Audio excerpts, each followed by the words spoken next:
Okay, welcome to the Box Gathering. This is another campfire. Today, we're really excited to have Mark Bennett from PDS Systems on the campfire talking to him today, / interrogating him today. So welcome to the campfire, Mark Bennett. Are you well? Yeah, awesome. Thanks. And thanks for the invite. Our pleasure, our pleasure. So just doing a bit of a around the table. So my colleague, Ivan Cobb, is with us today. We've also got Scott Sivwright, who's over in the States in Milwaukee, who is an MMA coach and very much diving into the ecological dynamic sides of things. We have John Wise.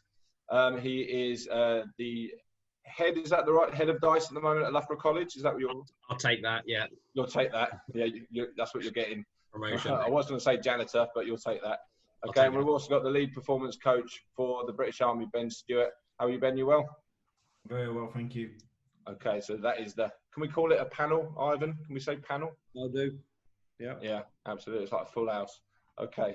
So, so Mark, former British Commando physical training instructor, and now founder of your own company, Performance Development Systems. Would you like to give us a bit of an introduction to those people, the few people who don't know who you are?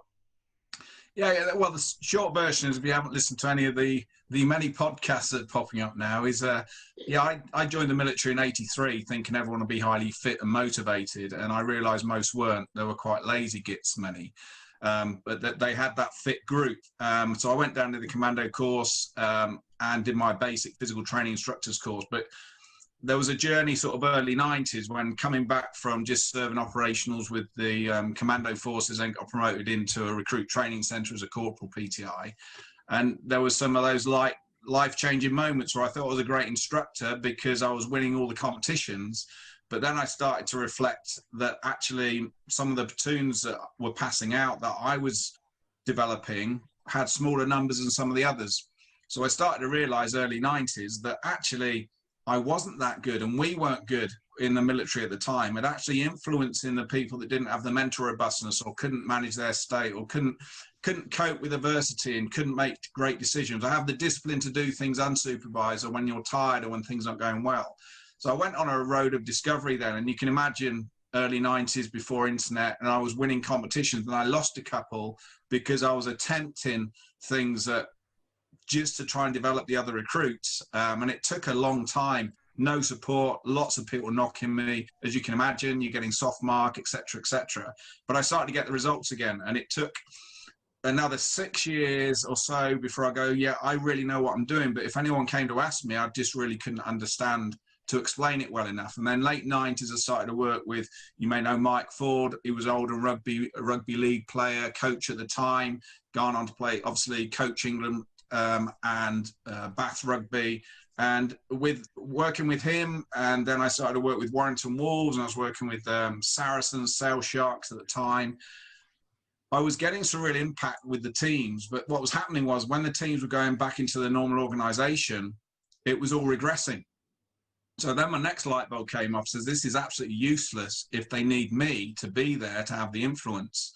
I realised I had to upskill the coaches, but upskill them in a way that actually, when I wasn't there, they'd have the awareness and the ability and the tools to know how to make the right interventions to develop the type of behaviours we want in those players. So that took another 6 years, and now obviously it's 30 years in, and it's now with me. I challenge myself more than anyone, but it's been 30 sports now.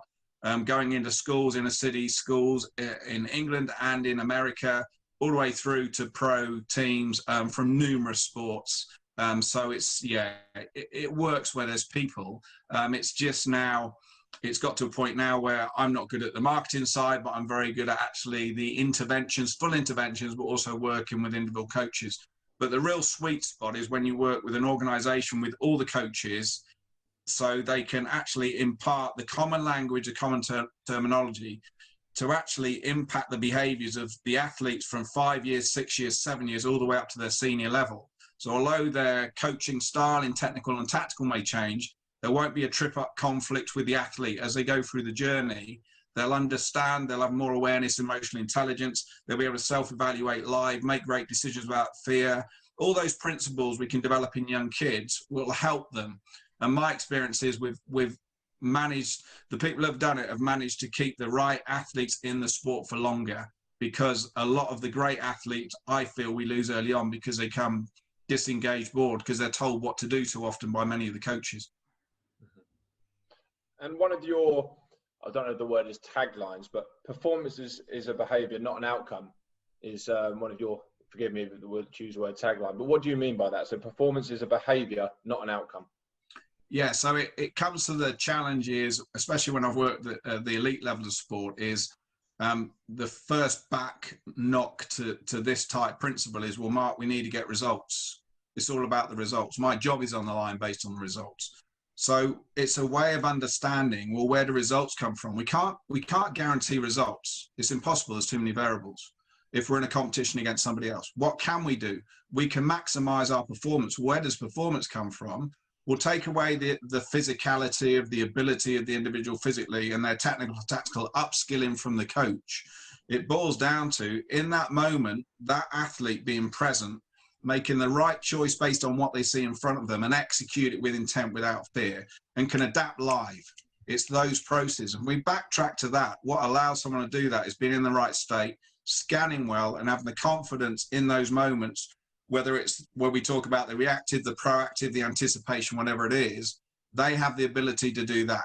And that all stems from the behaviors. So if we look at it, what some coaches don't do is first of all say, hang on, how consistent are my behaviors in practice and in pre-season and in competition for me to be effective in my state, to be able to actually scan effectively and make effectively interventions in the right way to get the best out of my athlete, wherever that may be. And also, how do I identify the trends of the behaviors in the athletes in practice when no one's watching, when they are in competition, that's going to help them make great choices and execute them and adapt live without waiting for me to tell them what to do under pressure, what I call the rubbernecking.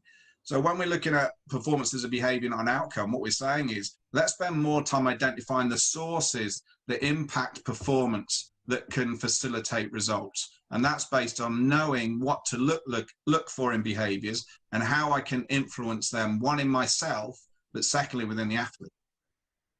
So let's look at bringing that into boxing now. So we had a chat, it's probably about 1.5 years, 2 years ago at one of your master classes. I think it was down in Kent. And we talked about boxing. I asked you sort of how you thought your principles would apply in boxing. And one of the things that you said to me is that it's very autocratic, and it's very much the boxer does what they're told all the time, and there's very much thinking allowed to go, especially in that performance environment when it's in the corner and the coach is shouting 1,000 different things. How would PDS sort of fit into maybe addressing some of them issues, shall we say? Yeah, so if you look at it, it's one of those, the Stephen Covey statement, begin with the end in mind. So it's identifying what type of athlete you want. So if we look at boxing, we want not between rounds an athlete waiting for the coach to tell them, well, you need to be aware of his jab coming up or your guard's dropping, be aware of this, whatever it may be. We need the athlete to read what's in front of them and now to adapt based on live, on trends and what they're seeing, and have the confidence to adapt, have the skills to, but the awareness to know what the choice and to adapt. So here's the challenge. If we're getting, now there's two big things to that is, if we're getting them under pressure in the corner, they're sitting down, their head could be all over the place anyway. So we're questioning then how much is actually going in and how much are they not in, how much of it is too late already. So how much is the other corner actually saying something else that could counteract what you're saying now anyway? It's in the past. So there's two things there that I see as negatives. If we're saying, well, what if we could develop in practice athletes, and I'm sure there's coaches out there that are doing elements of this. Don't know how consciously and don't know how they're developing. But if we can get an athlete to go, right, it's up to you now, and I'm scanning as a coach, right, what are you seeing now? I'm even taking the opposition away and saying, okay, what I want you to do is I want you to feint here and see if you can catch him on that left hook, that guard drop, and see what you can do for me. Not telling your boxer, and then you're scanning to see, right, now that athlete's deliberately adjusted. Can I see my athlete spotting it quick enough and making that adaptation live? So then when they come in, now there's many interventions we can go into where would shuffle that and influence that. But when they come in and sit down on the break, the first thing I want to do is, okay, review. I don't tell them anything. What I'm hearing from them is, right, this is what I saw. Okay, this is what I jabbed. It didn't work. I'm not sure. I tried this, or I haven't got the ability to hit this, but I'm spotting this, and this is how I attempted to hit it. This is how I attempted to change. I'm happy with this. I need to be mindful of this next time. Or coach, I haven't got a clue what I've tried this, it's not working, I don't know. So now we're going, right, now I'm listening, two things are happening. I've already scanned, so I'm going, this is what I've seen. Now I'm hearing it from the athlete. Now I'm connecting.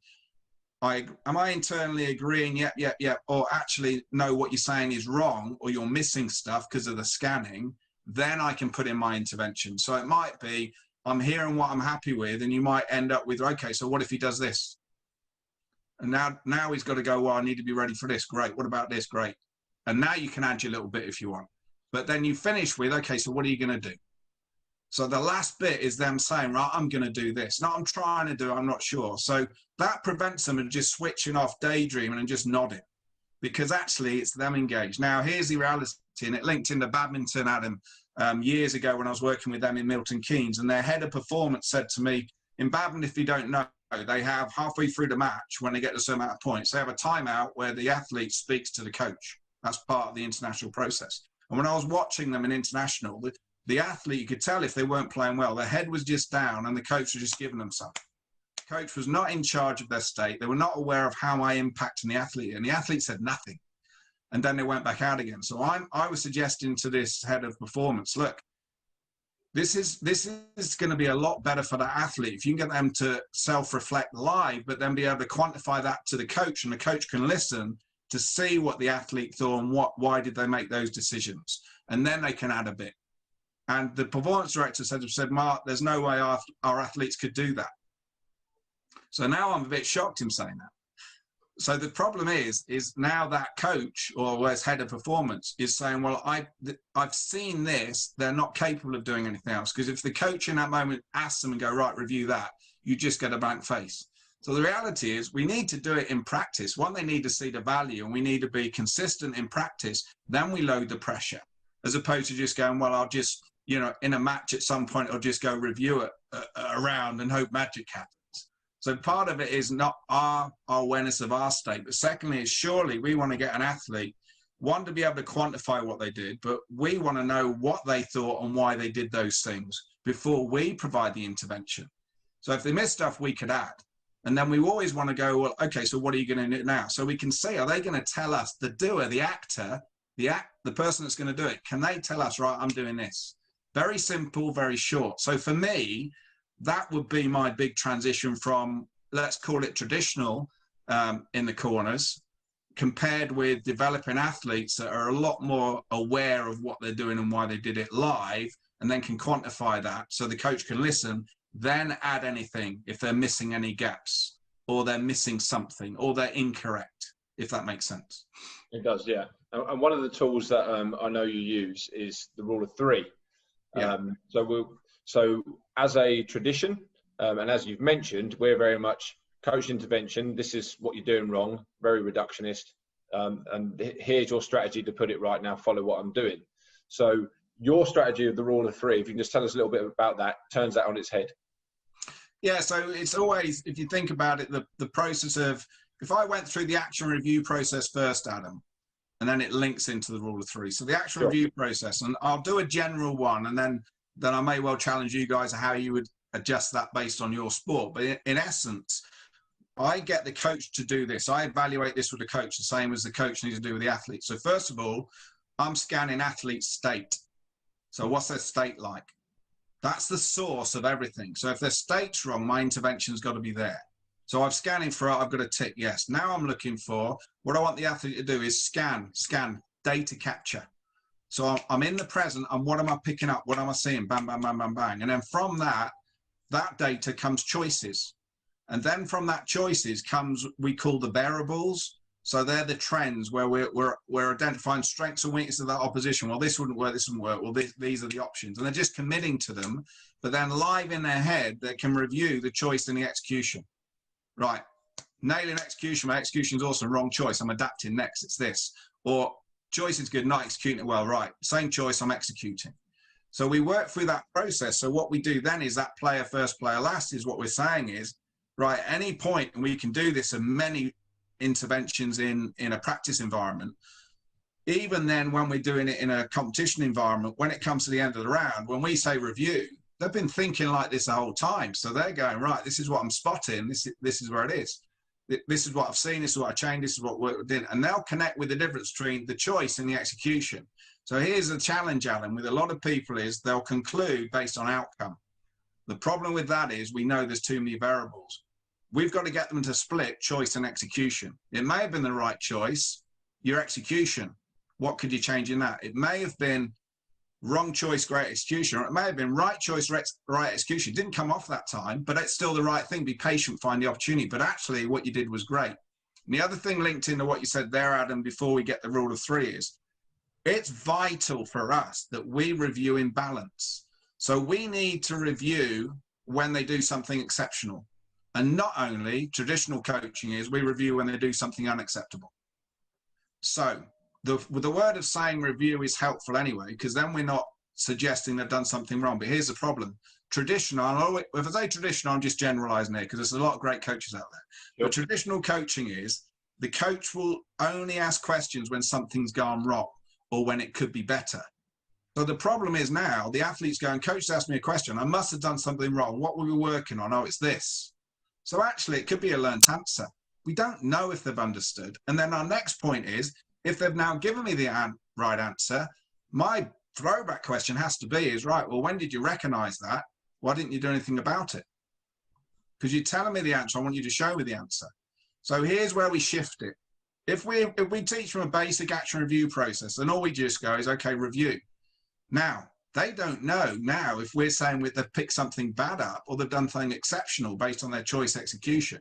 So now we do that when they do things exceptional, the same as when they do them unacceptable. So now they're realizing, oh, so when coach asks me a question, it's not that I've done something wrong and I've got to search for a problem.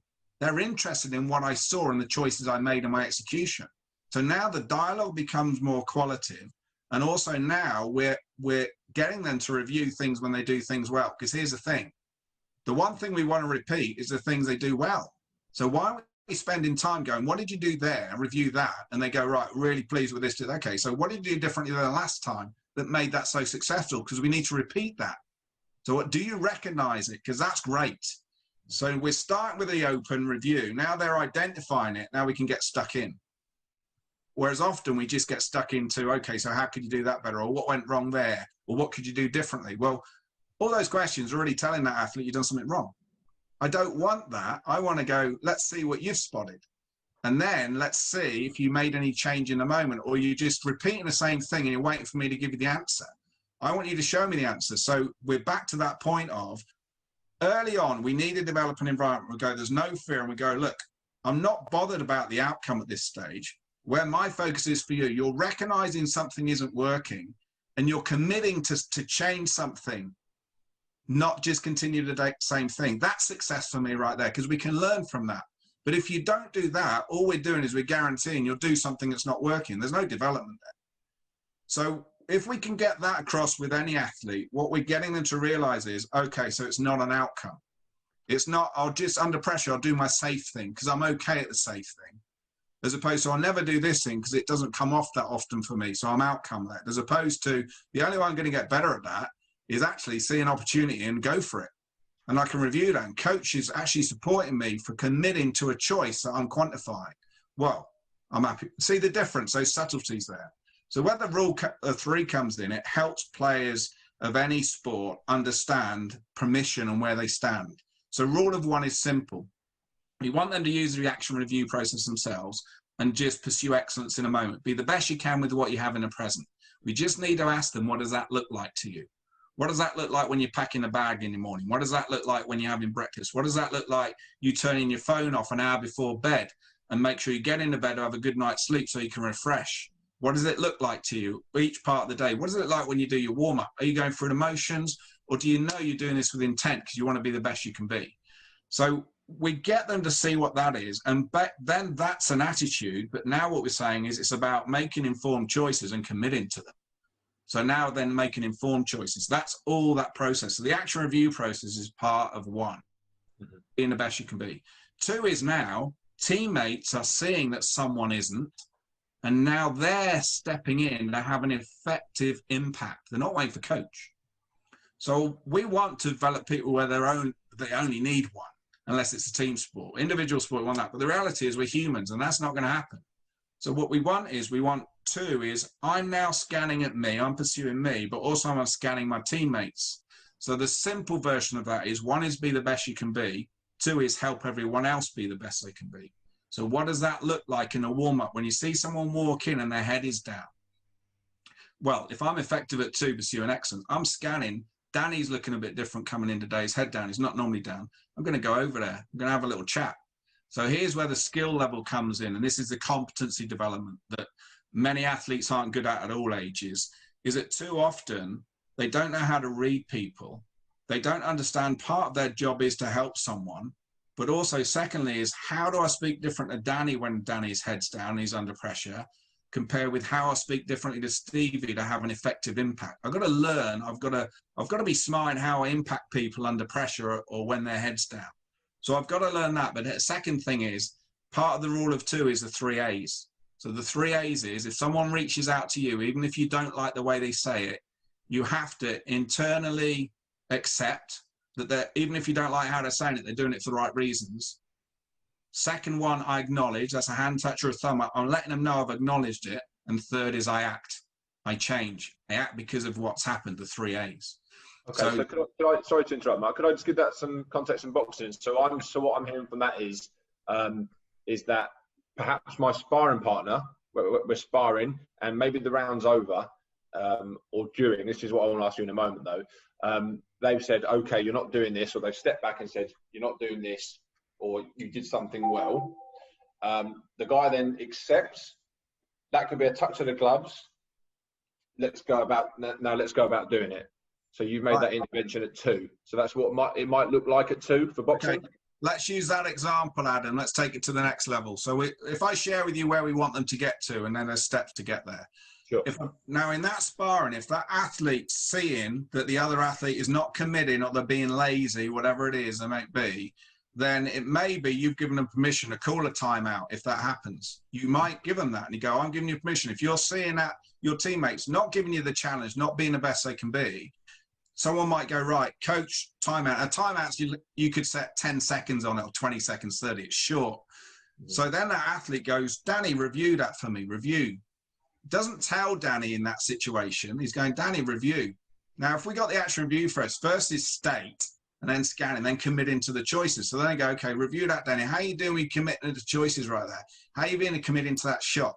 How you been at being in the present now? Whatever it may you target that. And Danny goes, yeah, I'm not in it. Okay, so let's reset, Danny. You've got this. So what can you do now? What can you do now to challenge me a bit more? What are you noticing with me? So now we're going, I need you to challenge me, Danny. So what are you seeing now that you can catch me with? So they're using the action review process. What he's doing is using the scanning and the action review. What are you seeing, Danny? What have you seen with me? What can you do different? So now they're having that quick check, okay, and hand touch, right. So what are you going to do, Danny? Player first, player last. So what we're doing is, instead of, and this is a real trend, basketball's terrible for it, by the way. When I first introduced this, the coaches are going, oh, yeah, he's a great leader, that guy there, Mark. And I'm watching this player in the timeouts, and the player is doing exactly what the old coach-led coach used to do, is just shouting at the other players. And it's the same players talking, same players being silent. Well, that's useless. So we need to develop what I call ninja mastery. So if we've got those leaders of players, and you've got them in every club, it doesn't matter what it is, they're the influential players, and they may be the ones that get frustrated when the others don't work as hard as them. They're highly motivated, they're very vocal. So we need to take them to the side, and this is where the rule of 3 is brilliant. And we say to them, right, okay, so what are you seeing over there? So people may be doing a bit of sparring, someone may be on the heavy bag, light bag, whatever it is. And what we're doing is we're going, I've now spotted, I don't want to step in. So rule of 3 at 3 is coach steps in. I'm going, no, I'm not stepping in. I see one of my influencers and I go, right, what are you seeing over there? And that we've spotted some people are doing some lazy sparring, their heads are just going through emotions, or someone on the bag's not doing what their focus or where work on was. And you go, what can you do over there? Yeah. Can I leave that with you? No problem, coach, leave that with me. And then that person goes over and go, hang on, just review what's success here, guys. What do we need to do? So what do we need to change right now? Bang, show me 3 A's. So it's all those little things where we're working in. What we want to develop is we want to develop an environment where a player, an athlete of anything can challenge another athlete, but that one, they're doing it for the right reasons. The other athlete is accepting it for the right reasons of the 3As. So that's what that 3As is huge, because what we find is a lot of peers, or there's a hierarchical scale. I mean, MMA and boxing, it's the same. I'm coming in, I'm the junior guy, or he's a senior guy, you know, his first choice, bigger, stronger, faster. And all of a sudden the junior guy feels he can't go, well, hang on a minute, Danny. So actually we need to break that down and said, look, if we agree on what acceptable and unacceptable is in our behaviors and our cultures here, part of the rule of 3 is anyone can reach out to anyone else to help them be the best they can be. If they see they're unacceptable and they're not self-managing, anyone can do that. And guess what? If someone reaches out to you, you've got to do the 3As. And I like, so what you've mentioned there, I like the way as well that when you're at 2, so you're kind of going up the scale, you might have been in danger of going to 3 where the coach has seen that the other guys aren't pulling someone on it. But instead of then going to 3 and going, right, okay, I'll go and tell him, you've gone back to 2, to one of the boxers, who, like you say, maybe an influential one who's got a bit of a voice and saying, right, what you're seeing over there. So instantly, instead of going to 3 where we're getting coach-led again, we're going back to athlete-led by purely talking to them rather than going straight to the boxer. Yeah. And I never really sort of considered it that way. So I think that's very powerful. Let's go the other level, Adam, as well. Once you develop the base foundation, there's ways we can do this, is we do that with the most junior and silent athlete in the gym. We pull them to the side and go, right, what you see in there. Now, it may be a technical thing to build their confidence. So they're going, right, I've noticed that guy's hand's coming down. So great. Next time we have the timeout when they're going sparring, can you review? And then if he doesn't pick it up, can you share with that? Because I totally agree. So then we've got the most junior, quietest athlete going and reviewing one of the senior guys. And he does speak, he says, well, this is what I noticed. Once he's asked them to do the review. And then you get that 3As again. I mean, what is that is a confidence builder and a relation builder for that. Now, what you can do is you can take some of the senior guys and goes, right, one of my focus areas that you're going to help me with is bring up these younger, quieter guys. They haven't got a voice now. They're not as confident as I want them to be. So this next week, I'm going to get them to start reviewing you guys in the gym or picking some observations up. So you might find one of the younger guys going to come to you and ask you for one of them reviews, or you know, make an observation or ask you of something, and just accept it for what it is, that actually they're reaching out. So part of that is actually the fine tuning of that, building that culture, seeking opportunities to see something, go, how can I have a little intervention here, intervention there? And your whole basics of is agreeing what the behaviors of acceptable is in that basic action review. Am I making choices in a moment? Am I committing? Am I pursuing excellence in a moment? Or am I cruising here because I haven't got to fight for another 4 weeks, or it's, you know, early on the season, I can have a play around. Yeah, you can have a play around here, but guess what? If you're having a play around on the warm-up and everyone can still do the warm-up break, fine, have a play around, have the vocal. But here's the thing. If you're having that vocal and you're negatively now impacting on someone else doing that warm-up, then you can't do it. Because then we're actually not being the best we can be and helping everyone else be the best they can be. So this is where it's not the disciplinarian thing of, look, it's A, B, C. This is about, let's agree what it looks like. Let's keep our personalities, but it's up to me to be the best I can be. What does that look like? And then it's up to me to scan, and if someone else is unacceptable, we'll help them be the best they can be. Sure. And so I'm trying this. I've been trying this for 2.5 years now at Dice, and still working my way through it, and trying to, you know, chop and change it where I see fit. One thing that really hits home that I find really powerful about it is that if the boxers do not commit 100% to the choice that they've made, then we don't allow them to feed back to each other. Yeah. We don't allow that review process. So you actually give the review as that is your reward for actually committing 100%. And sometimes when you see them sort of standing going, did you commit? And they're like, not really, I didn't really commit to it. They sort of stand with the tail between the legs a little bit like, oh, I didn't really try it. And the next time the round goes like this, it just flies. Yeah. So you know, why do you feel that's so important as a process? It's a basic that based on performances, behavior, not on outcome. So the reality is, if everything stems from habits, right? So it's back to that analogy. If we allow the puppy to poo on the carpet, then the puppy's going to keep pooing on the carpet. If we're inconsistent in taking them outside and letting them poo, then having a game, they'll continue. So it's about building behaviors. If we want someone under pressure to be consistently making choices and committing 100% every single time, every moment, irrelevant fatigue and pressure, we cannot allow them to be unacceptable and not committing in a practice environment. So here's the principle. You have to earn the right to review. How do you earn the right to review? You commit to the choices you make. You don't commit to the choices, we don't review. It's as simple as that. You don't need to get angry with that. It's, hey, go again. Didn't commit. Okay, let's go. Show me now. And it's as simple as that. Otherwise, what we're doing is reviewing nonsense. We're reviewing things that no one committed to.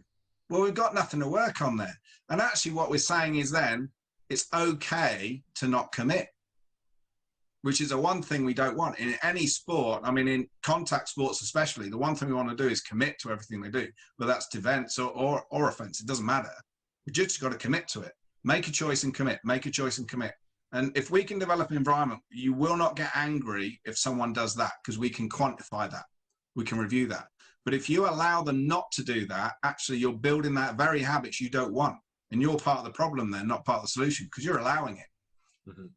And then your feedback, if you allow it, is just sugar-coated white noise. And what's the point?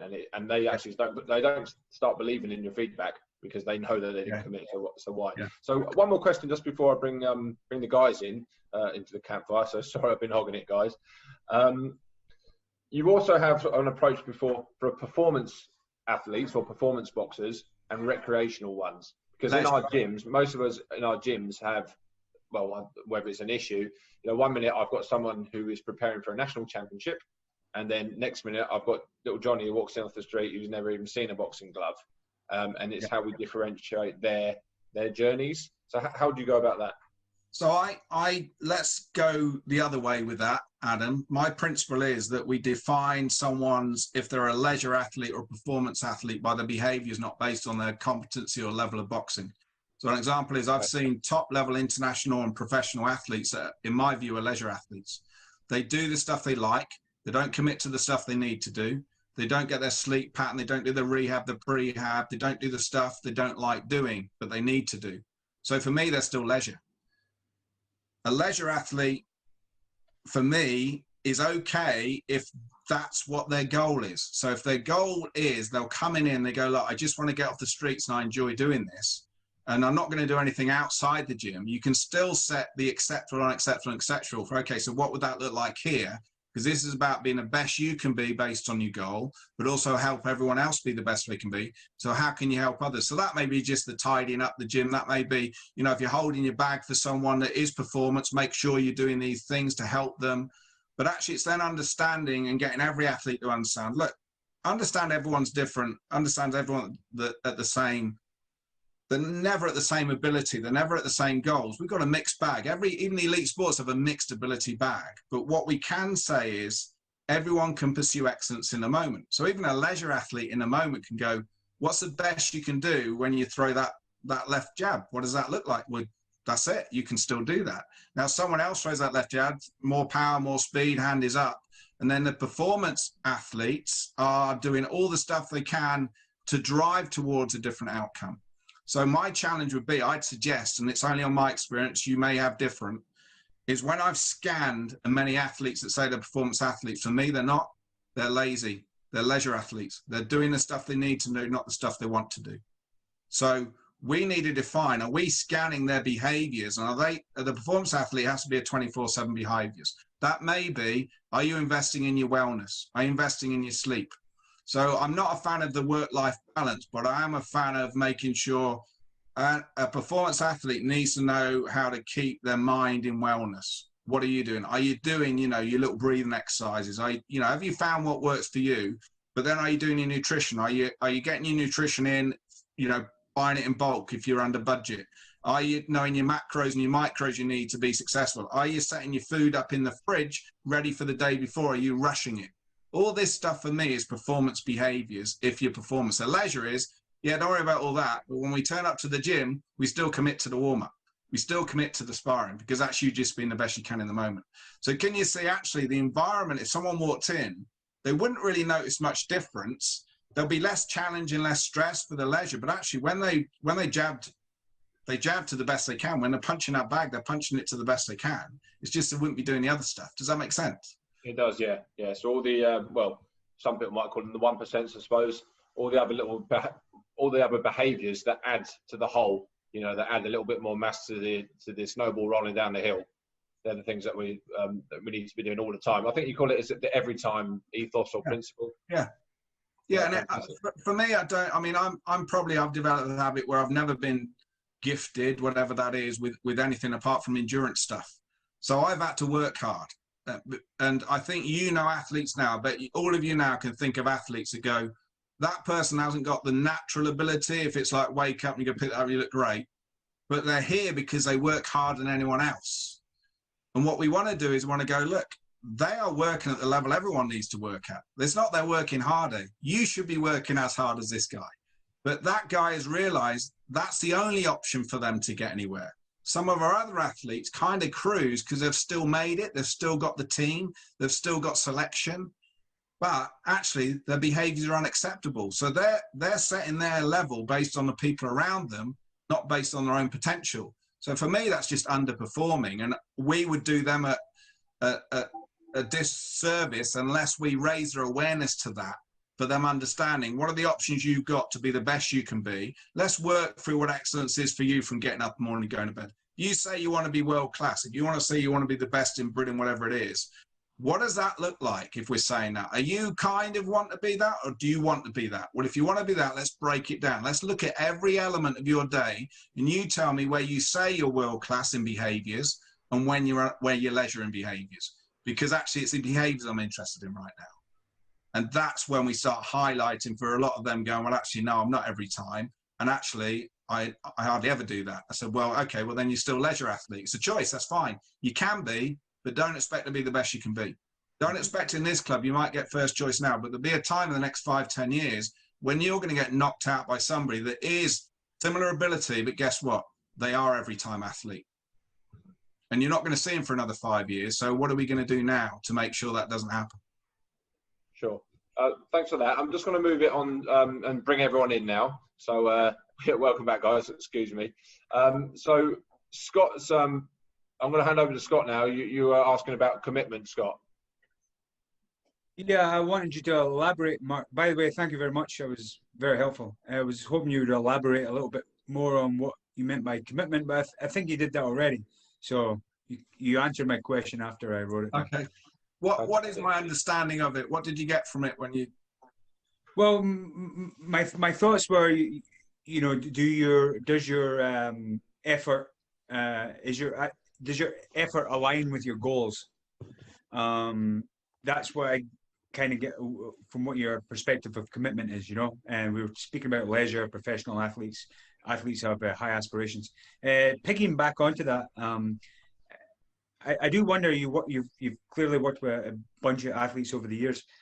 Do you think some of these traits are like conscientiousness, discipline, that they're somewhat hardwired? I mean, what's your success in turning a really lazy athlete, someone who's, you know, consistently half-assing it, and really turning them around? Have you had a lot of success there, or does it tend to be hardwired? I'd say it depends on the craft of the coach, but I'd say with the coach, if they're confident in using the principles, they're patient and relentless, and they do the pre-agree stuff, which we might get onto, which is the stuff that sorts it out, is you're going to, I'd say you're 80% plus, you'll see a change in those athletes. But here's the great thing about this, Scott. If you do the pre-chat first of aligning what is it is, so this is your choice. Let's agree what the behaviors are based on the choice you've just said. Now let's rate and baseline your behaviors against what we've just agreed you need to be that. Those other 20 will be the ones that be telling you, well, maybe I don't want it as badly as I thought. I like the idea, but I'm not willing to do the work. So, okay, that's fine. So let's switch you to leisure. No problem. If you change your mind, let us know. But let's not set something up you're not committed to. And what you find with some of them is they'll come back and go, actually, I'm ready now. We had a golf player we did this to in the England golf team. And he was just not committing. So we went through this, and the coaches at the time had the conviction and the courage to do this process. So he then agreed that actually, and he was one of the best in the squad, by the way, so it was a lot of courage to drop him.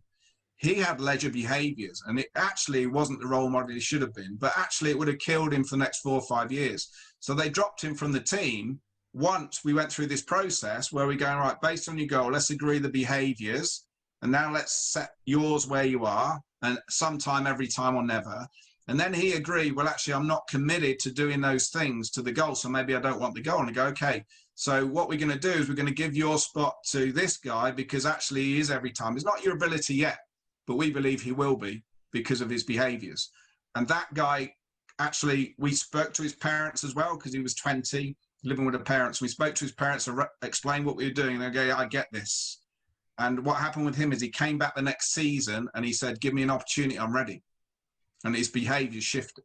But it took that courage in the pre-chat. I think what happens is sometimes, Scott, we attempt to influence them by us doing all the work and having a little odd chat here and there. And what we don't do that pre-agreement talk about actually what are the every time behaviours we need. Let's baseline them against where you are now.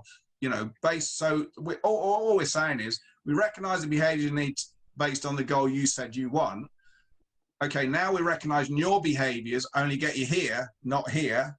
So if this is your goal, then we need to change here, or we just reset your goal. But it won't be this goal with your behaviours, it'll be this one. So which one do you want? We put it back on them. Does that make sense? Yeah, it makes a lot of sense. I tend to have the same problem with the same athletes. That there's an enormous disconnect between what they're telling me and what they actually do. Yeah. And I've started to redirect because we have a limited time as coaches. I've started to redirect the kids who perhaps aren't as talented. Perhaps they don't even have the lofty goals, but they're certainly in there working and being the best they can be. They're committed. So.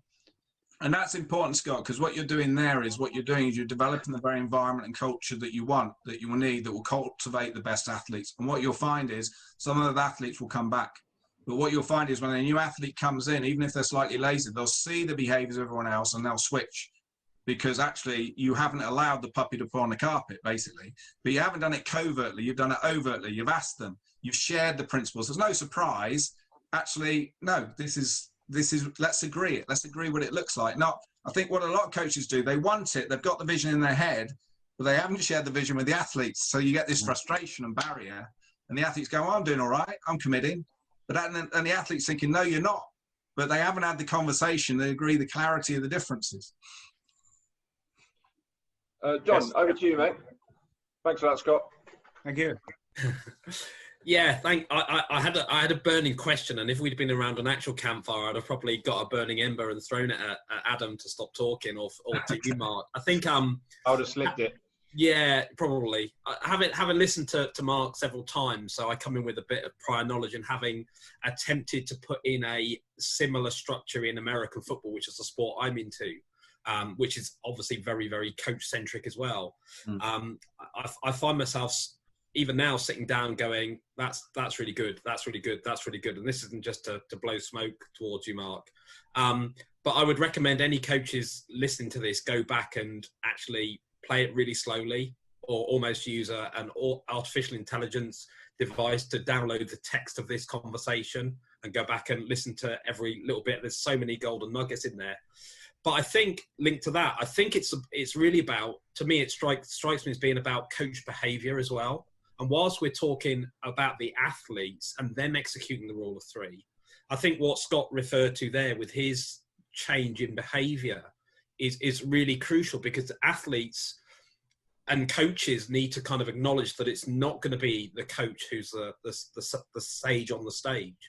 You know, we're going to be the guide on the side. And actually our behavior with our leisure athletes, which is kind of where my question will eventually get to, we're treating everybody fairly and equally anyway, you know, because we're just saying review, and then having those smaller side conversations where we dig into detail and facilitate them in rule three. So I think that's brilliant. And I guess my question is, how would you, and I guess I throw this to the other four coaches, the boxing coaches in here, how do you see this system operating when you're in a club and actually have got that leisure athlete coming in, not because of lack of experience, because they might have been in the club 5 or 6 years, but how do you manage them so that they aren't the negative influence on other athletes and other boxers? That's a good question, and it's the one that constantly does happen. And to be fair, it's a bit of a shame on me type thing. When I'm with my performance athletes and I'm preparing them, and then suddenly I look down the corridor and I do see someone walking in with their dad and the mum or something like that, and I go, yeah, they've never done it before. part of me then goes, bugger, I'm split a little bit here because I can't turn the kid away. So it's kind of shame on me because I'm a bit ill prepared for that. So maybe I'm not really going to answer your question particularly well, but I think it starts with a conversation, as to why you're here and how can we help you. I've got some might help you there, Adam, as a quick fix. It links into yours, John. So if have you seen Evo Soccer, Evo Rugby, the videos I've shared? They've been doing it a proper intervention with me. So I've been mentoring them for about 2 years now, just mentoring the coaches, a few examples with the players when they go, Mark, can you show me? So what we've done there is they've set up a whole process where we have parent ninjas, player ninjas, and we have ninja mastery. So what happens is they have a little video online and go, this is a culture. It may not be everyone, but this is it. This is success for us, about engaging everyone, mixed ability. And then what we do is when someone says, if you want to come, just let us know when you're coming. So they go, oh, I'm going to come on Tuesday. Yeah, no problem. So what they do then is they've got a database of the parents. So then they'll link up to one of the parents they know is coming on that day. One of the ninja parents go, and they'll share their names and the kid. And they go, we got them coming. Can you win the hearts and minds? So the little session they do with them. So they go, yeah, no problem. So they meet them when they come in. They look for them, new face. Hi, you, Sarah and Jimmy. Yeah, we're such. Oh, come with us. And they share with them, look, this is my kid over there. This is what we've been doing. This is what we've been through and what you notice here. And they help them see. Now, what we also do as well is we have the ninja kids, where if we've got a new kid coming, they do the buddy up. So we go, Jimmy, we've got a new kid coming. Can you do the hearts and minds? So Jimmy will meet them and go, oh, come with me. My name's Jimmy. Bang. And they give them the experience. So what we're doing then, the coach is still coaching, but actually we're developing a culture where we're using the parents to influence parents and the kids to influence the kids, because we develop that kind of mastery. Does that make sense?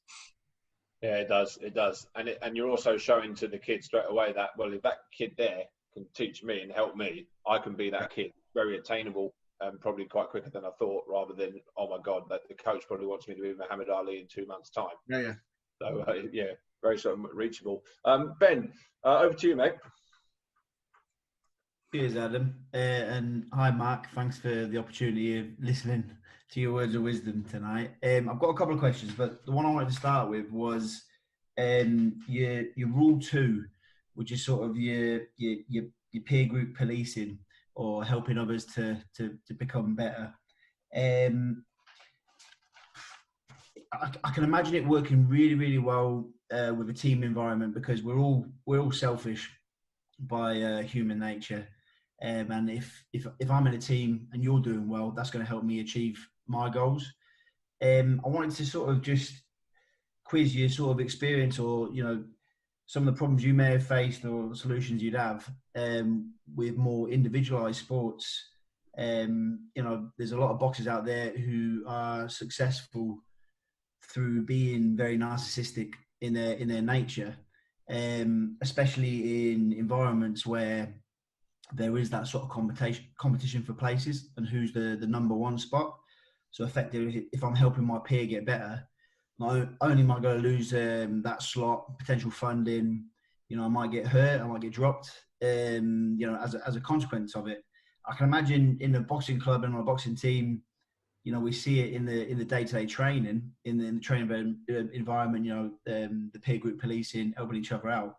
But when it comes to the actual competitive bit, have you come across issues with that, with the sort of narcissism? Yeah, so you got 3 key elements to that, and I'd never use the word policing, because that sounds like we're picking on things when they go wrong, as opposed to when someone does something exceptional and any unacceptable based on behaviors, I'm having a positive impact. But the 3 key elements are there. Remember, our sole goal as a coach of the big picture, the philosophy, should be impact on the human being, to develop interdependent people that actually, when they leave the club or they retire, whatever it is, they're great people. They can manage themselves, their state, their management, but they can deal with conflict, but actually they can work with other people, because that's the reality of life. That's what we need to deal with. And well-being, depression after sport, all these things. Often what sport does is they'll put now these interventions in when someone retires. Well, that's telling me the sport's wrong. Because if we're developing the right people through the sport, they'll have the skills when they retire. So the transition should be much easier. So that's one thing. The second thing is, if it was just on, it's another one of my little words there, Adam, but you need to be both selfish and selfless in to be world best. And then it's interpretation of those words. So what I mean by that is selfish. You want to do everything you can to be the one that gets picked. So I'm going to make sure my sleep's good, my nutrition's good, my conditioning is good. I'm going to do that one more rep. I'm going to make sure when I spar, I'm going to find the toughest guy I can spar with that's going to catch me out on my weak area. That's me being selfish. But I need to be selfless as well, because the reality is, if I can get that guy to be better, if I can get those guys more motivated, they're going to give me a greater challenge. They're going to help me improve quicker. They're going to build the environment that's going to help me live the way I need to be the best I can be. Because it's not just about this team, it's about beyond that team. So if we can develop an environment where, because it's the same, you think about it, Ben, it's the same as in even sports like rugby, Premiership Rugby, NBA, all these top teams. They're all practicing, and then the coach each week. So if we look at rugby, for example, and with basketball, it's, they have a rotation so they can play 2-3 times a week. So in rugby, football, these top sports, big money, big pressure, big media, each week that coach has to bring these players in and go, I'm not picking you today. And then he has the tough where it goes, well, I'm better than Jimmy. And if they don't develop the right culture, we're going like, everyone's about being the best you can be. And guess what? I'm not just going to pick based on who has the best ability. Here are all the elements I'm selecting on. So one of the elements is, how is your every time behavior? How is you working on your work on? How are you helping others be the best they can be? How are you pursuing and be the best? So the selfish and selfless part in our culture, these are also massive elements to you getting picked. So what we then do is we cultivate the type process where we go, look, you can say, look, I want to be the one that's picked. Great, love that attitude, but you need to show me that. So what does that look like in your everyday behaviors? And here's the thing, this culture is about helping everyone be the best they can be. So what would that look like when you're sparring against Jimmy? Because the only way you're going to spar against Jimmy is help Jimmy spar against you as best Jimmy can. If Jimmy's lazing against it, that's not going to help you spar. So what do you need to do to help Jimmy be the best he can when he spars against you, to give you some challenge? So now they realize, well, I haven't thought about it like that before. So, well, that's the type of culture we're building. So if we're every time with that, those people that like come in and might think they've been in environments before where they think, I've just got to look after myself and that's how I'm going to get picked.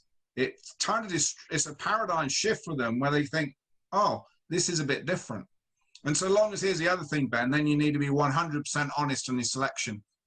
So one of the baseball teams I was working with, a mistake a coach made, the head coach, was he lied to a player because he thought he was being kind to the player of why he didn't pick the player.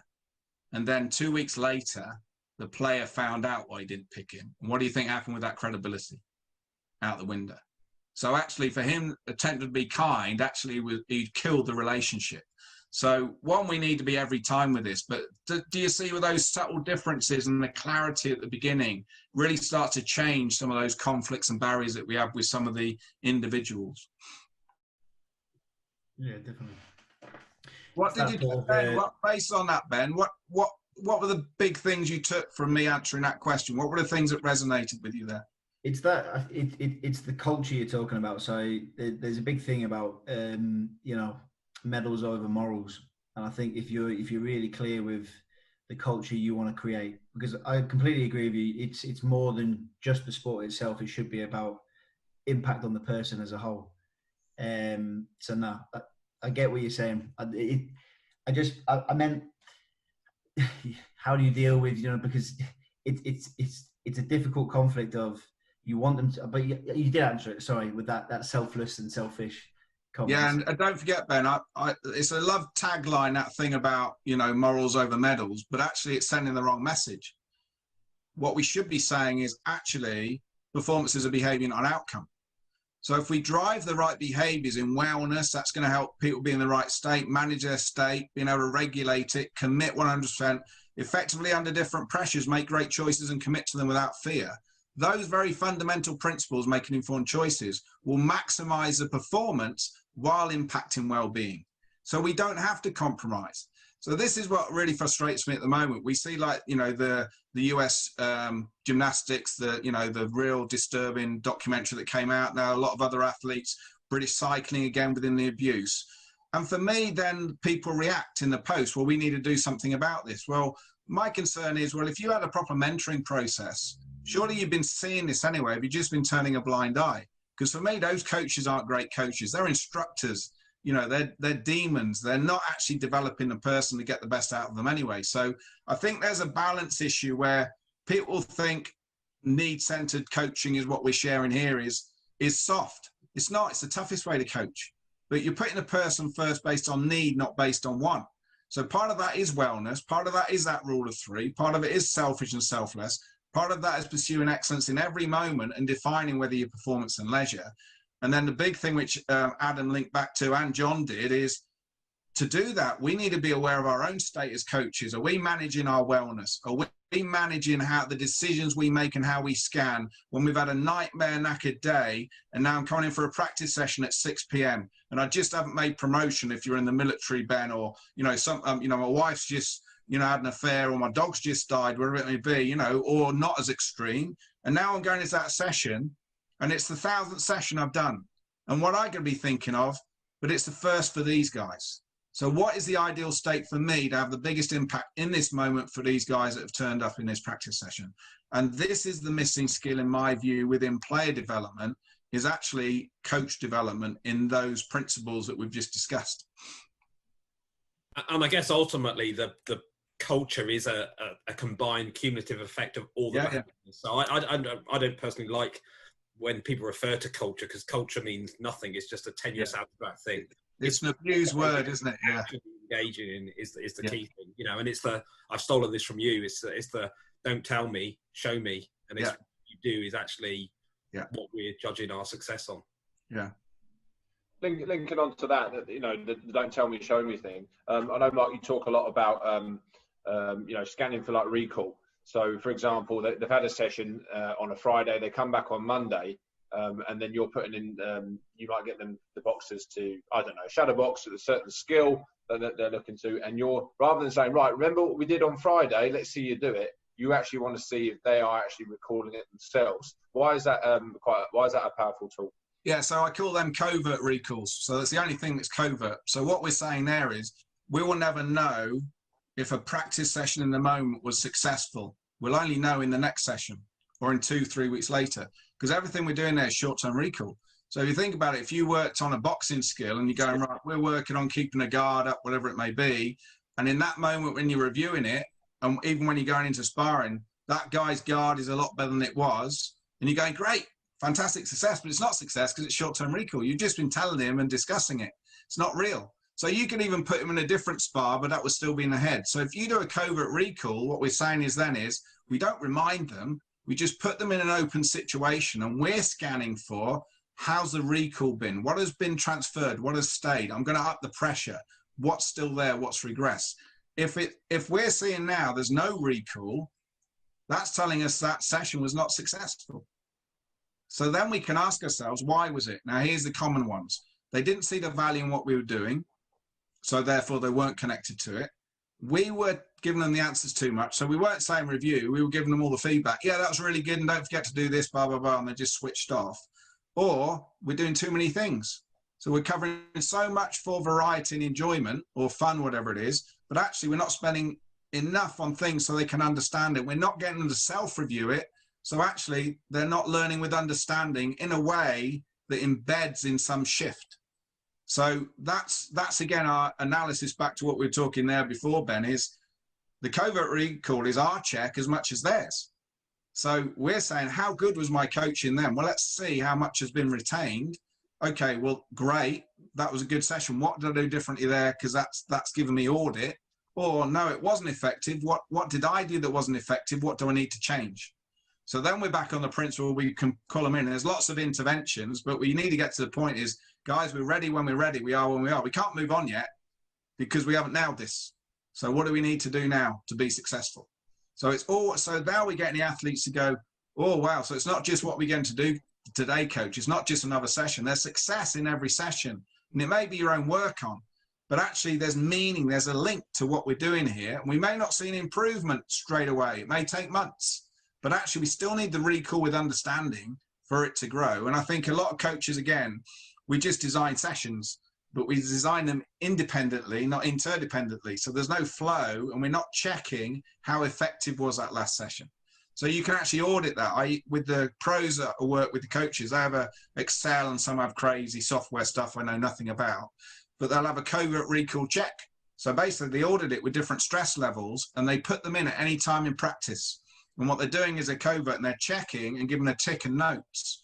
So that's building a confidence that in a competition under pressure, the recall and competence have been there, that they're more likely for their behavior to change in competition.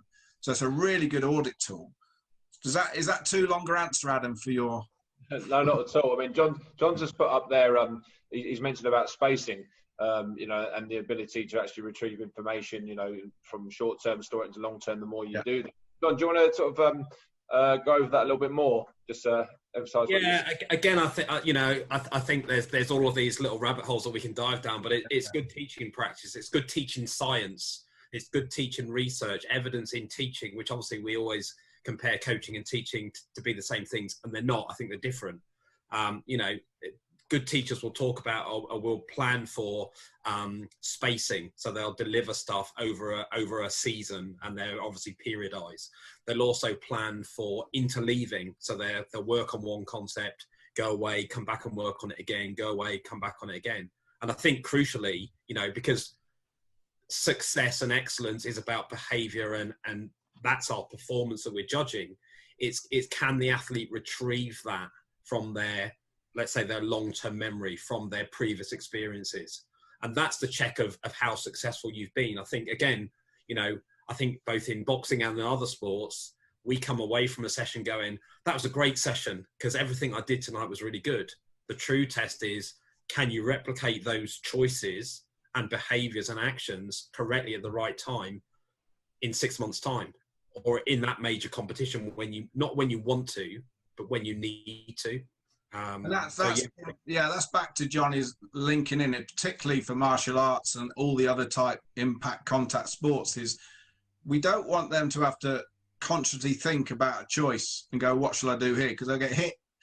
So we want to be going, actually, is it changing their behavior based on what they're seeing in front of them, how the choices they're making, their commitment to them in a moment. So we can diversify the pressure loading on that, but we've still got to be looking for it as our trends. Are we seeing any shifts here? Because otherwise we're just going, what another great session. I go, great session. What was great about it? Because we haven't changed from 4 weeks ago. So we've got to now be questioning, how are we measuring success based on the behaviors? Are they shifting? But also then is the behaviors in choice and execution. And that's why we need to separate choice from execution, right? Because they now start making different choices than they've made before, which is great because it's a better choice, but they can't yet execute it at the skill level they could their go-to choice.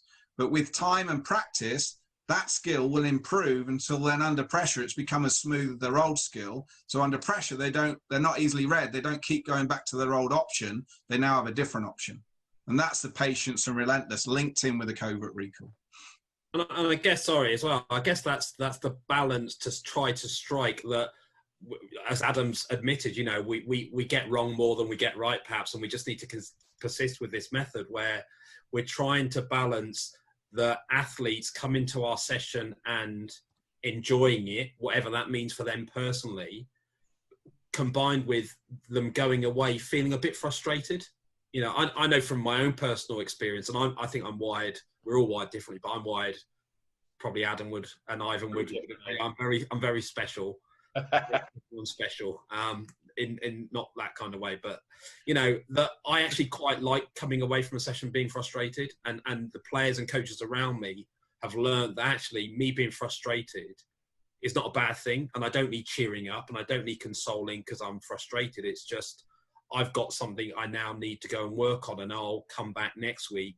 And ultimately, when it comes to game time, competition time, I'm going to execute because of that frustration and will have fixed my own problem, you know. So I'm working at stage one. Talking of frustration, John, Scott, do you see in MMA, do you see this kind of thing where you're at a competition and there's a couple of coaches sort of standing watching about, or what you call them, fights, whatever. Do you see that kind of conversation where they're going, bloody hell, why has he not been able to do this? I taught him that on Friday. We've been doing that for a month. Is that something that, you know, you see quite often in your sport? Yeah, I see it all the time. And I guess even worse, I see them rehearsing and practicing things in the locker room 5 minutes before the fight and expecting that to manifest in real time. You mentioned something about block practice there. I think that's one of the I consider MMA to be a kind of collective of all different traditions and cultures and understandings. But I think we spend way too much time in this block space. We've spoken about them. It's very inauthentic, but it's very seductive because it leads to nice performance. It leads to a lot of validation, or not so much validation. It leads to a lot of good performance in practice. And then, like you said, it just doesn't appear to manifest in competition. So we try and stay on the sloppy, chaotic, messy side of things as much as possible. But that can be a very frustrating process for most of the students. I think what you'll have, Scott, is that I totally agree. And that's where I think some people get a bit too extreme to one side and the other. There's definitely flow and balance, because you've got to begin with the end in mind. It's a flowing, dynamic, interactive sport, isn't it? It's not one thing separate to the other. But that action review process, if you use that, that's really going to help take a lot of the frustration out, because then they're not looking at outcome. We're based on, okay, so what did you see, feel, whatever it is, whatever language you want. Okay, so what were the choices? Okay, did you commit? So we're realizing that it's not about whether it came off or not. It's about, in that moment, what was your choice? In reflection, in those little things. So you could pinpoint a 10-second period to go, what happens there? So someone just turned them on their back. Okay, so what were your options there? So when they, when some people, they get really frustrated and because they didn't get the success and go, oh, it was just shit, or now they're emotionally led, then you can take them back and go, okay, so what did you see and feel? You're on your back, what did you see and feel? So what were your options? So you get them to reflect post, because they're not doing that. And you go, okay, so what did you commit to? Well, I kind of tried that. Did you commit to it? Did you feel it? So then we're getting them back to, actually, no, I'm not back in what we practiced. I'm just getting caught up and it didn't work, but I'm not giving it time to perfect that skill. I just want it to come off, and it doesn't come off, it doesn't work. So we need to break away from the outcome and reviewing the choice execution. And let's talk about that. Because it may be great choice. Let's just look at part of the execution there. But it may be the other way around. So it's a really good way to help the athlete take away some of this frustration if they're outcome level.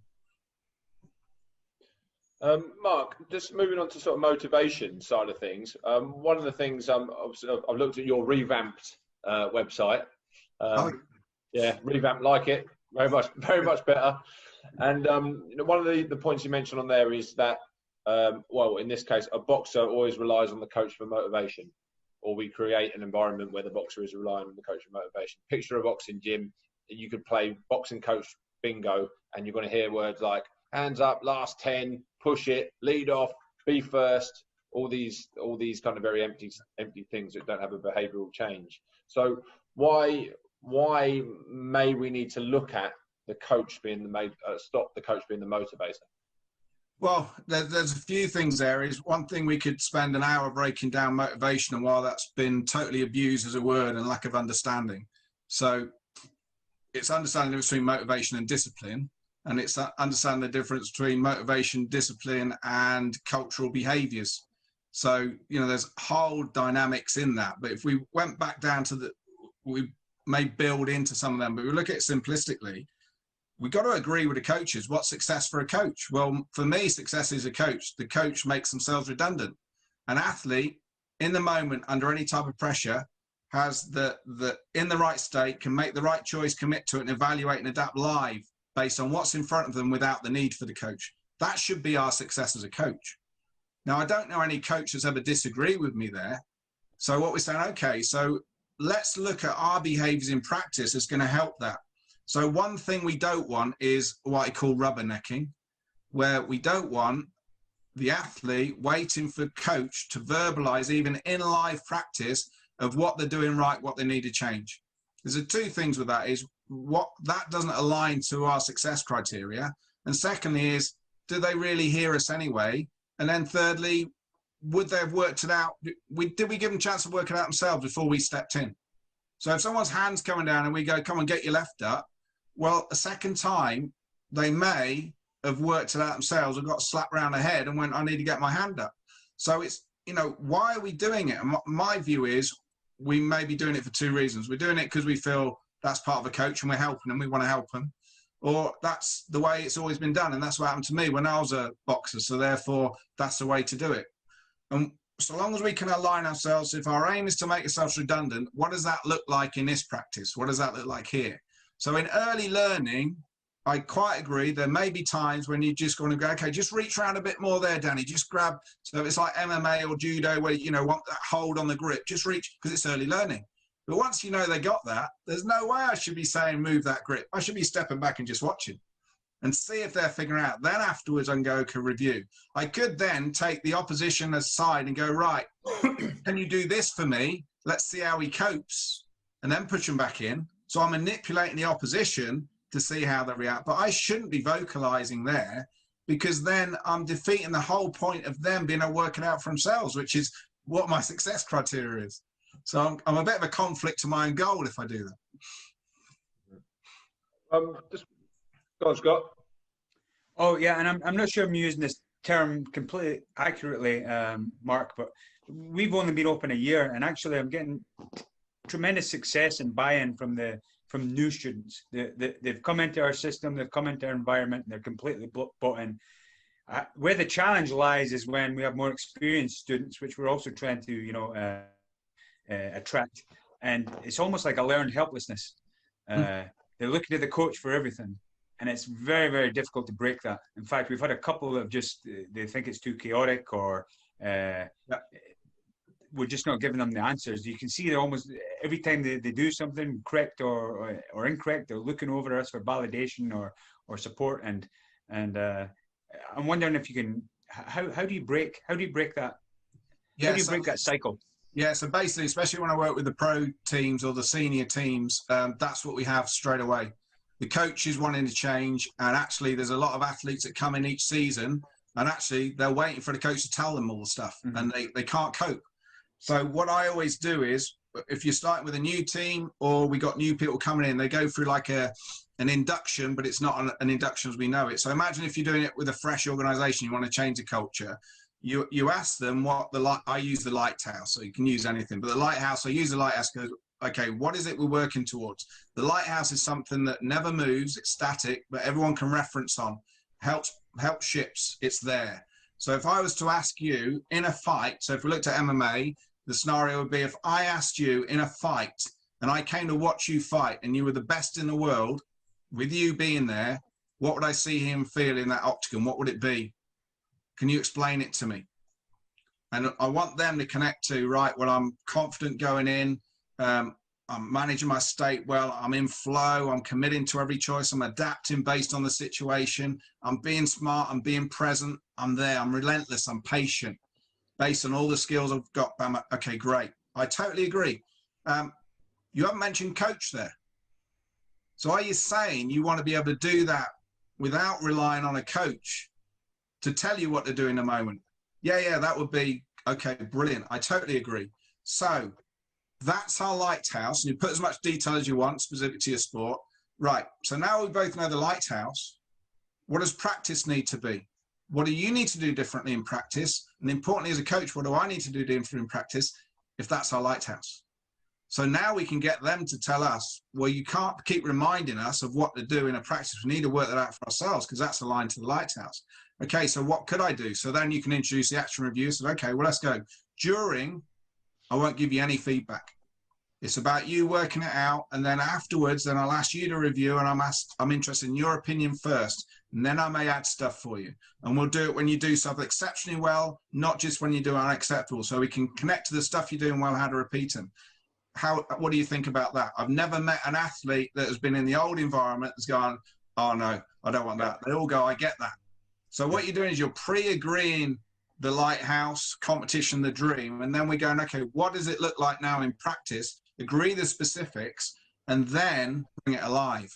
So what we don't get them is coming in. It's a bit like, Scott, I'll give you a basketball example. One of the clubs many years ago I started to work with, and what they didn't do, as I asked them to do, is get the parents in and share with the parents that this was the new way of what we're doing, and this is a value, how it's going to develop your child as a person, decision maker, help them in school, you know, in life and relationships and business. You didn't do that.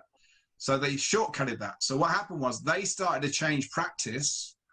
Then the parents had like a revolt. Some of them walking out, some of them go, I'm not bringing my kid here again. What do you think you're doing? Just stood there doing nothing. I want you to be running up and down, shouting, be passionate. Now the coach wasn't. The coach was actually managing their state and doing these processes. So what we've got to do is, look, if we recognize what we're doing is something that they may not have experienced or understand what's happening and the value of it, we make sure everyone moves in, we do that little chat with them.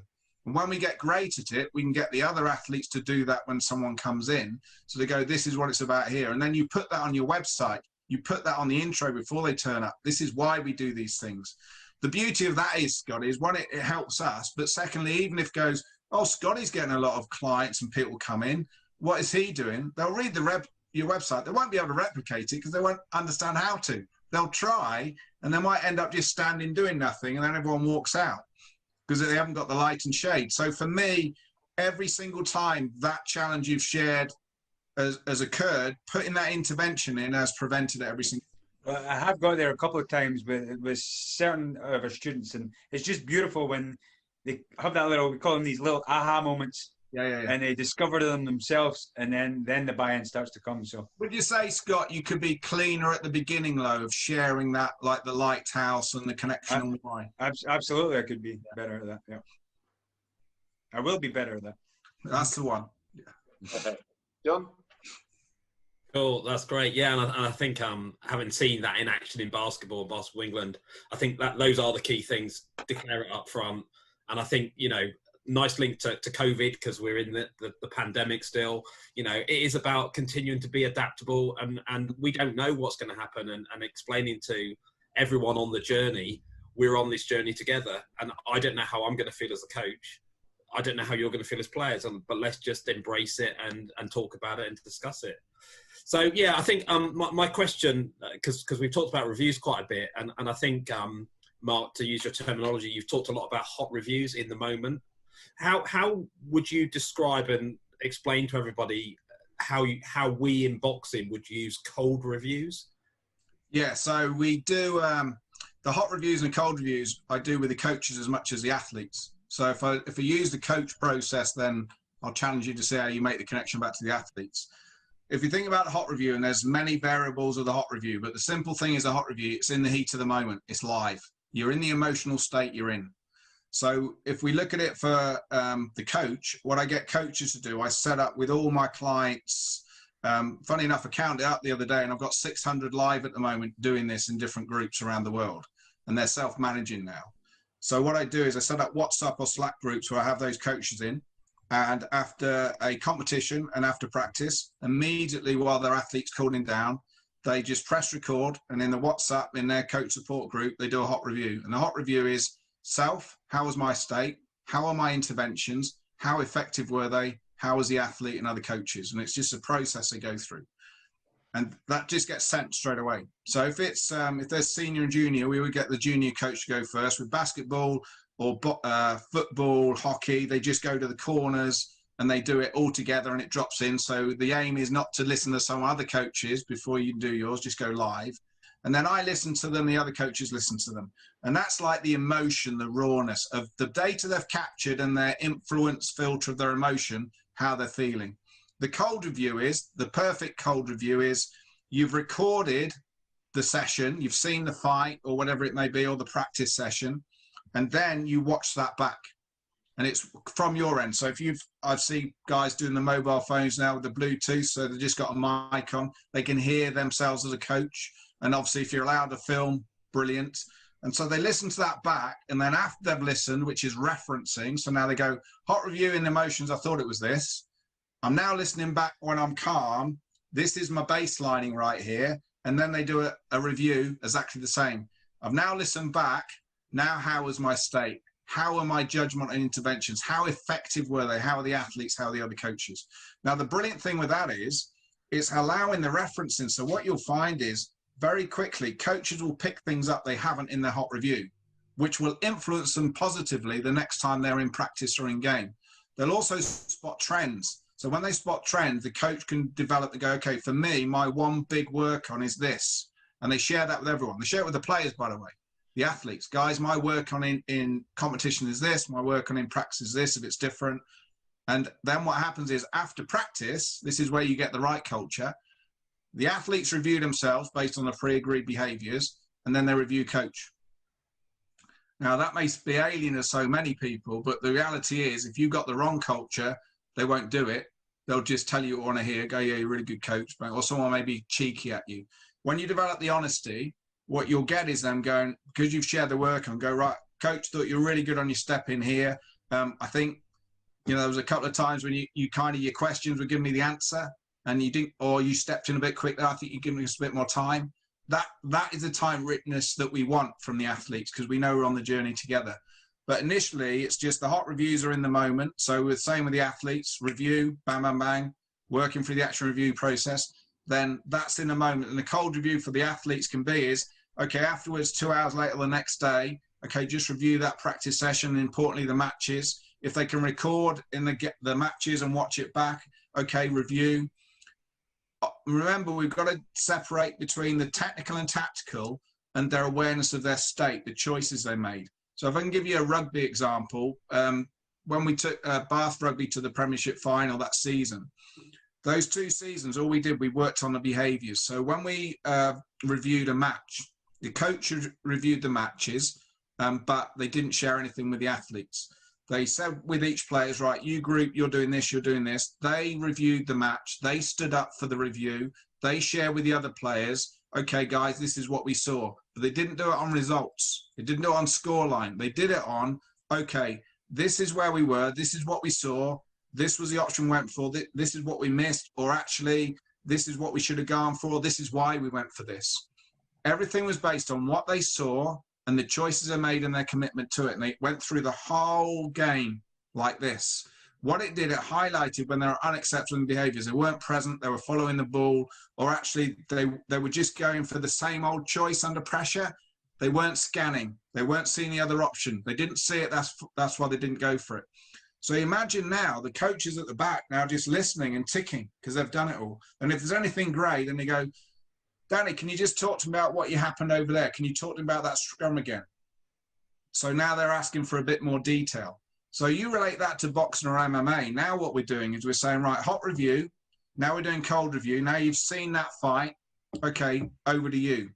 So now instead of them listening to coach, they're going, right, state was good here. This is what I was seeing. This is what I was doing. That didn't see that at the time. Didn't see he was changing his movement or putting me under a bit more pressure. Now I'm recognizing that would have been a better option for me. And you've done it as well, but you're just listening through. And now you're seeing where the differences are, but you're also seeing what they picked up differently at the time when you're in between rounds and you're going, okay, review. And now in the cold review, they're saying things they never said in the ring.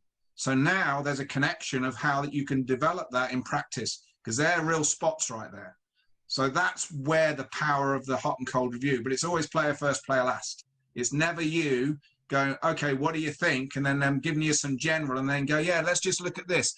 Do you think you could have done this there, and then nodding at you? That's useless, in my opinion, because they can switch off. So can you see those subtle differences? Yeah, that's great. Thank you. Yeah. Okay, so Mark, cool, let's have a look. 1.5 hours, and it probably could be 10 hours, I'm sure. Yeah. So I'm mindful of your time and everyone else's time. So there's been some absolute gems thrown around all over the place today, and I'm sure we're going to, everyone that's watching this back will be picking those. Can I do a question to each of you? Feel free, mate. That's the vibe. Go ahead. If we just went, Mark, yes. I'm sorry. This should be quick. You've mentioned state several times today. I just wanted clarification. Are you talking about the state of arousal or the state of engagement? It's the state. It's the emotional state of. For them is, are they upset, angry, apprehensive? Are they still in the past where they've just been hit and they're not in the present? So it's identifying each athlete. You'll know, and they may not know, what's their ideal state in a match, which may be slightly different for them.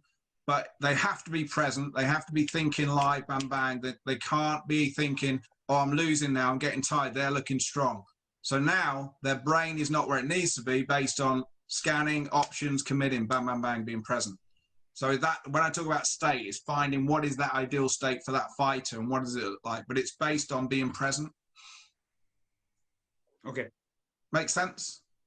Yeah, it makes sense. I guess you mean at all stages, whether it be in practice, whether it be in the game. Yeah. Okay. Yeah. So there's a different state in different scenarios. So in a match, Right. you know, in certain things, or like for you, I don't know MMA, I'm making it up, Scott, but when you're on your back, you may have to really consciously be more relaxed.